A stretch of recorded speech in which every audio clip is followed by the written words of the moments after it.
Hi hello welcome to KYD kitchen. ఈరోజు వీడియోలో recipe కరేపాకు రైస్. పిల్లలకి ఇలా లంచ్ బాక్స్లో రెడీ చేసి పెట్టండి, చాలా బాగా నచ్చుతుంది. రెగ్యులర్గా చేసే టమాటా రైస్, లెమన్ రైస్ కంటే ఒకసారి ఇది ట్రై చేసి చూడండి, చాలా బాగా నచ్చుతుంది. ముందుగా నేను ప్రాసెస్ ఎలాగో మీతో షేర్ చేసుకుంటాను. ముందుగా నేను ఒక 2 గ్లాసుల రైస్ని తీసుకుంటున్నాను. నేను ఇక్కడ బాస్మతి రైస్ని తీసుకుంటున్నాను, నార్మల్ రైస్తో చేసుకోవచ్చు. ఈ బియ్యాన్ని ఒక 2-3 సార్లు కడిగి తీసుకున్నాను. అలాగే ఒక హాఫ్ అన్ అవర్ పాటు నానబెట్టుకుంటే సరిపోతుంది. క్యారెట్, పచ్చిమిర్చి, ఆనియన్ కట్ చేసి పెట్టుకున్నాను. ఇప్పుడు ప్రాసెస్, ముందుగా స్టవ్ ఆన్ చేసేసుకొని ఒక గిన్నెను పెట్టుకున్నాను. అందులో సరిపడినంత నూనెని, అలాగే 1 స్పూన్ నెయ్యిని కూడా వేసుకున్నాను. ఇలా ఆయిల్, నెయ్యి కొంచెం వేడైన తర్వాత సాజీరా వేసుకుంటున్నాను 1 స్పూను. మీరు జీలకర్ర అయినా వేసుకోవచ్చు. ఇలా 1 స్పూన్ సాజీరా వేసుకొని, అలాగే 2 బిర్యానీ ఆకులను తుంచి వేసుకున్నాను. బిర్యానీ చెక్కను కూడా వేసుకుంటున్నాను. మీ దగ్గర స్పైసెస్ ఏమున్నా సరే వేసుకోండి, మీకు నచ్చిన స్పైసెస్. ఇలా కొన్ని లవంగాలను, అలాగే కొన్ని మిరియాలను వేసుకుంటున్నాను. తర్వాత ముందుగా కట్ చేసి పెట్టుకున్న ఆనియన్స్ని వేసుకుంటున్నాను. ఆనియన్స్ అలాగే పచ్చిమిర్చిని కూడా వేసుకుంటున్నాను. ఇవి కొంచెం ఫ్రై అయ్యేంతలోపు కలుపుకోవాలి. ఒకసారి కలుపుకొని ఒక 2 నిమిషాలు ఫ్రై చేసుకోండి, సరిపోతుంది. ఆనియన్స్ దగ్గరికి అయ్యేంత వరకు ఫ్రై చేసుకోవాలి.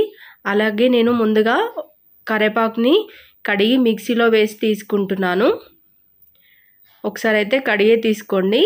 ఇలా పేస్ట్ లాగా చేసి వేసుకోండి. ముందే పేస్ట్ లాగా చేయకండి, కరివేపాకు కొంచెం బ్లాక్ అవుతుంది. అలా కాకుండా వెమ్మటే చేసి వేసుకుంటే సరిపోతుంది. అలాగే కొంచెం ఆనియన్ ఫ్రై అయిన తర్వాత నేను కొన్ని జీడిపప్పులను వేసుకుంటున్నాను. కాజు వద్దనుకుంటే స్కిప్ చేయండి. అలాగే 1 స్పూను అల్లం వెల్లుల్లి పేస్ట్ వేసుకుంటున్నాను. ఇలా అల్లం వెల్లుల్లి పేస్ట్ కొంచెం పచ్చివాసన పోయేంత వరకు ఫ్రై చేసుకోవాలి.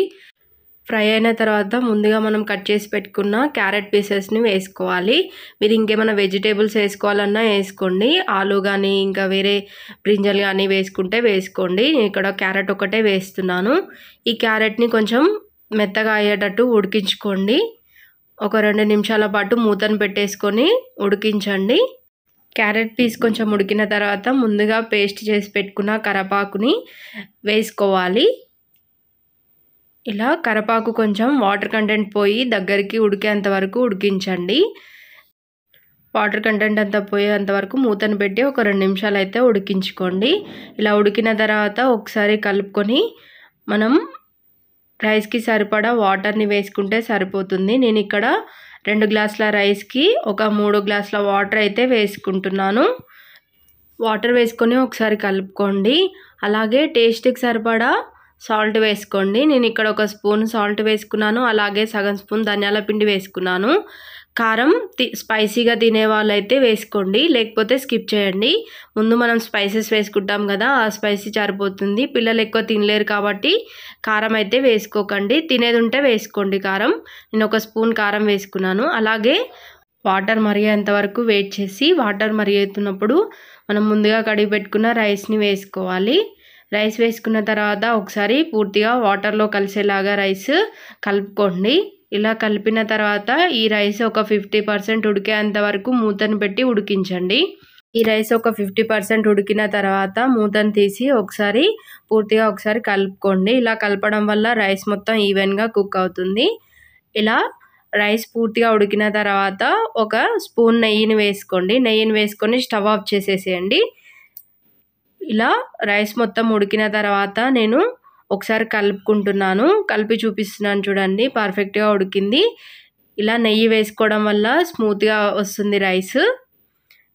రైస్ ఉడికిన తర్వాత కొంచెం కొత్తిమీర, పుదీనా వేసుకొని ఇలా ఒకసారి సింపుల్గా ట్రై చేసి చూడండి. లంచ్ బాక్స్లోకి అయితే పర్ఫెక్ట్గా ఉంటుంది. ఈ వీడియో కనుక మీకు నచ్చినట్లయితే నా ఫర్దర్ వీడియోస్ కోసం నా ఛానల్ని సబ్స్క్రైబ్ చేసుకోండి. అలాగే లైక్ చేయండి, షేర్ చేయండి, సపోర్ట్ చేయండి. Please do subscribe KYD kitchen. Thanks for watching.